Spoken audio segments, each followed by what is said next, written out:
Welcome to the American Rambler with your host, Paul Grafton. Okay, so I have here a common question is who are raising these women? Okay, um, talking about the entitlements of first date. Um, this one is by RZ. I guess he didn't leave his name or his, um, uh, but he's writing for RZ News. Okay, so, well, he's going by the name of Ronnie here. His date is Denise. Denise brought her mother on the date. And date. So, okay. All right. He states he's been on dating sites for a while. That's his first mistake, is it being on those dating sites. Women treat the dating sites as a infinite money glitches for dinner. Okay? Don't don't go on dating sites. Since you're paying other men to meet substandard, subpar women. As I stated before, volunteer at charity. Invite that woman to join you at the charity. Concede their work ethic. And also, if it's like a food kitchen, you can see if she can cook and clean. I guarantee you, most of them are going to say no. And hey, you save money and you better your community. Okay. And now they say she matched and hit it off instantly. She's sweet and charming. Yeah, women can be sweet and charming when it is in their best interest. She says her stupid jokes make her laugh. Okay, that should be your first red flag. If you know your jokes are stupid and she's laughing, then you know she is sucking up to you to get something out of it. Okay, so ask her on a date. So, so here he was excited after 2 weeks, wanting to be there on the first one there to make a good impression. Now, here's the one: is 2 weeks on a date. If she doesn't meet you by the first weekend, toss her aside because all she's doing is trying to fit you into her rotation.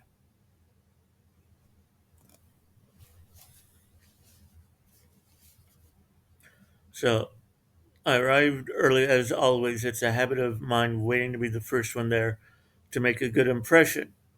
You should also tell the waiter or waitress in advance separate checks unless you have coupons. Give the waiter the coupon beforehand and the tip beforehand. That way he knows not to say anything. Next to her was an older woman, stylish, dressed with a sharp gaze that could probably cut through steel. He says his heart sank a little. And goes, "Hey, Ronnie, this is my mom, Claire," Denise said with a big smile. Another red flag. Okay. Uh, uh, and says Claire shook her hand with a grip that screamed authority. Okay, there's another one. Number three, she wants to be the one in charge. She's setting the tone. So that's red flag number three. You just don't marry your wife, you marry her family. Okay, and says, of course, and as her, I hope you don't mind me joining you two tonight. Yeah, what 30-year-old woman needs a chaperone? Okay, so so he's trying to figure out this situation is if it was a test, you're damn right it was a test. And it's a test that you're going to fail either way. You're either going to be dominated by this woman or she's going to make fun of you for not being a real man. So, Ronnie, where do your parents work? Yeah, of course, asking like that, because she wants to find out how much money you have. See, in my day, I was taught that you build something with your wife, you build it together. You start from ground zero. Nowadays, women are waiting at the finish line. And if they're waiting at the finish line, throw them away. And what do you do for a living? How much money do you make? All the typical ones. And it's looking at Denise and hoping that she would step up. So I guess what we're at red flag number 5. Like I said, there's more more Chinese more red flags here than a Chinese parade. Uh, and then Denise Snyder says, "Ronnie is a business analysis." Okay, I love the Peanut and Jeff Dunham joke. You know, think about you are a business. Uh, Third gave an approving nod. Nod. Okay, looks like he's going to be making money. All right. Now State said, "Ooh, we want these lobsters." Claire leaned back and tapped her finger on the menu. And then I said, "It's your treat, right?" This is when he should say, "Nope, it's not." But I guess he had a different idea of what he was going to do because he knew they were taking advantage of him.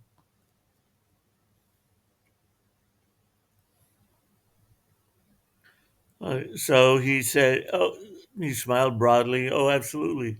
Lobsters it is. I'm all about living the good life." Now you're here for a serious discussion about your daughter's future with me, right, ma'am? Okay. Now this is where the fun begins. Okay. So it says, "Oh, I need sort of lifestyle she deserves." The mother replied, "I certainly will. I earn millions every month from some investments my dad made for me when I was a kid, so money is no object." Claire's eyes lit up and Denise's jaw dropped up. Okay. And then, "I'll take care of Denise if we get married. She'll have to look after our children. She won't have time to work anyhow. I'm sure she'll want to help from her mom. So I'll buy a house close to ours." The exchange looked that was half disbelief, half excitement. So the woman doesn't know she's being set up. Wow, Ron, sounds incredible. Separate home just for me, Claire gushed. Denise's eyes sparkled as she leaned closer. "Ronnie, you're too kind. I can't believe how lucky I am." I grinned inwardly, rushing to my grand reveal. "Oh, absolutely. I believe in living lavishly and taking care of my family." And so they're thinking, "Oh, God, we hit the jackpot." You know, always dreaming about the house by the beach somewhere sunny with a big garden and space, Claire mused. And I'd love to walk in closet in a gourmet kitchen. Okay, that sounds perfect. Of course, you'll need to meet my other wives first. They have to give their approval before we can take our relationship to the next level. The atmosphere shifted. It's like, "Excuse me, what did you just say?" Uh, "Otherwise," Denise echoed, voice trembling. Yeah, and he's maintaining serious. "Yes, I have two other wives. They're wonderful women. We have a big family. Unfortunately, some kids were too spoiled and had to be placed in foster families, but I expect you to have at least 5 children, so it'll balance out." She's gone, "5? This is a joke," right? Claire stammered her confidence. "No, not at all. It's quite the lifestyle, really," I said to, and he's trying real hard not to laugh, and I'm trying hard not to laugh. Okay. Uh, so now Claire's her turn. That's orange. How could you lead us on like this? Oh, like you bringing your mother on a date and not even telling him. I wasn't leading anyone on. I was just sharing my life. If you were serious about this, when the bill arrived, Claire eyed it and glared at me. Ron, you're paying, right? After all, you earn millions. I smiled, leaning forward.